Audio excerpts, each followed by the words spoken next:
dari termohon yang berpendapat untuk penetapan tersangka hanya dengan bukti permulaan yang cukup, dan bukti yang cukup adalah minimal 2 alat bukti, serta tidak harus adanya pemeriksaan calon tersangka terlebih dahulu. Menurut hakim, penetapan tersangka tidak hanya dengan bukti permulaan yang cukup dan bukti yang cukup adalah minimal 2 alat bukti, tetapi juga harus diikuti adanya pemeriksaan calon tersangka terlebih dahulu.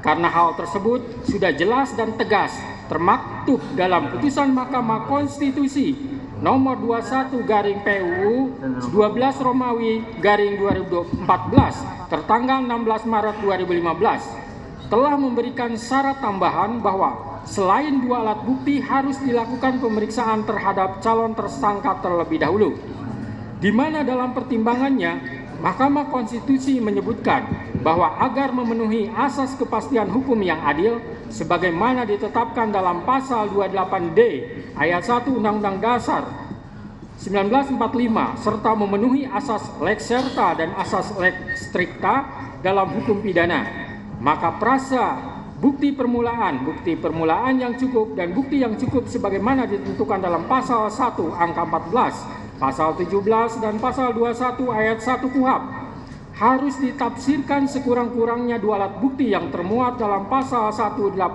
ayat 1 KUHP dan disertai dengan pemeriksaan calon tersangkanya, kecuali terhadap tindak pidana yang penetapan tersangkanya dimungkinkan dilakukan tanpa kehadirannya in absentia.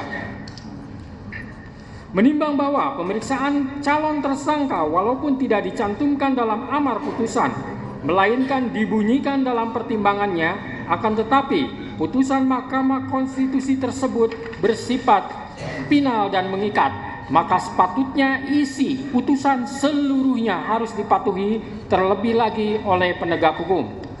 Menimbang bahwa keharusan adanya pemeriksaan calon tersangka di samping minimum 2 alat bukti tersebut semata-mata bertujuan untuk memberikan transparansi dan perlindungan hak asasi seseorang agar sebelum ditetapkan sebagai tersangka sudah dapat memberikan keterangan yang seimbang dengan minimum 2 alat bukti yang sah yang telah ditemukan oleh penyidik. Menimbang bahwa oleh karena sebagaimana fakta di persidangan tidak ditemukan bukti satupun yang menunjukkan bahwa pemohon dalam penyidikan yang dilakukan oleh termohon pernah dilakukan pemeriksaan sebagai calon tersangka sebelum ditetapkan sebagai tersangka oleh termohon, maka menurut hakim penetapan tersangka atas pemohon haruslah dinyatakan tidak sah dan dinyatakan batal demi hukum.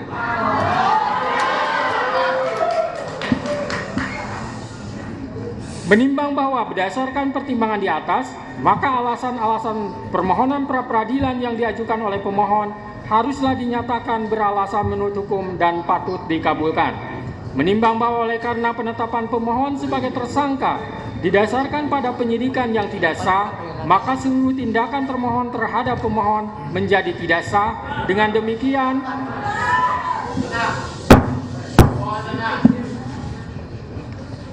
Dengan demikian petitum dalam permohonan pra-peradilan pemohon secara hukum dapat dikabulkan untuk seluruhnya.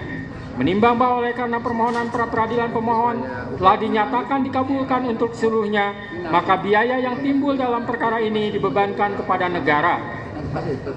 Memperhatikan Undang-Undang Nomor 8 Tahun 1981, Putusan Mahkamah Konstitusi Nomor 21/PUU 12 Romawi garing 2014 serta peraturan lain yang bersangkutan, mengadili 1. Mengabulkan permohonan pra-peradilan pemohon untuk seluruhnya.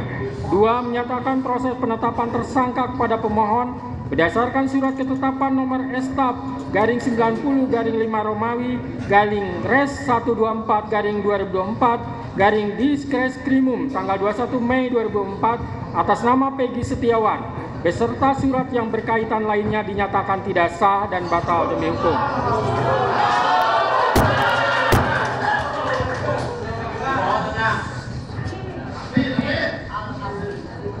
3. Menyatakan tindakan termohon menetapkan pemohon sebagai tersangka dugaan tindak pidana perlindungan anak dan atau pembunuhan berencana dan atau pembunuhan sebagaimana dimaksud dalam pasal 80 ayat 1 Junto pasal 81 ayat 1 Undang-Undang RI nomor 35 tahun 2014 tentang perubahan atas Undang-Undang RI nomor 23 tahun 2022 tentang perlindungan anak dan atau pasal 340 dan pasal 338 junto pasal 55 ayat 1 KUHP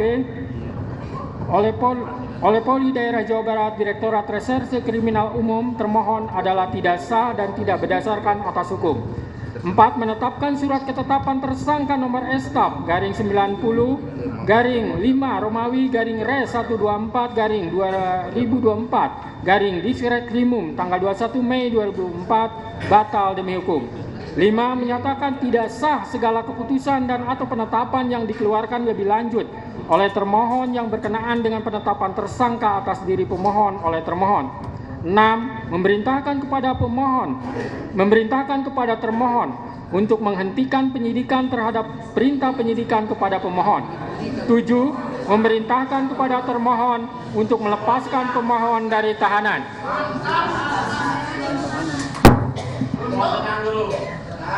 8. Memulihkan hak pemohon dalam kemampuan, kedudukan, dan harkat serta martabatnya seperti sedia kala. Dan 9. Membebankan biaya perkara kepada negara. Demikianlah diputus pada hari ini Senin, tanggal 8 Juli 2024 oleh Eman Sulaiman sebagai Hakim Tunggal. Berdasarkan penetapan Ketua Pengadilan, putusan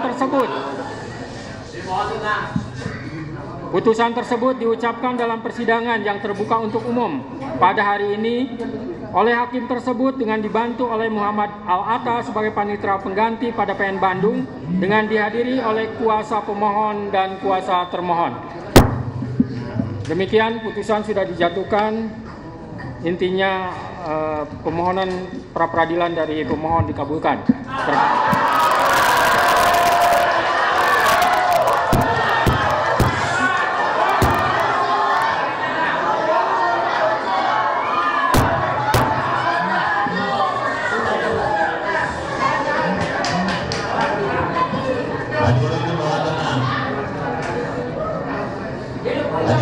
Baik ya.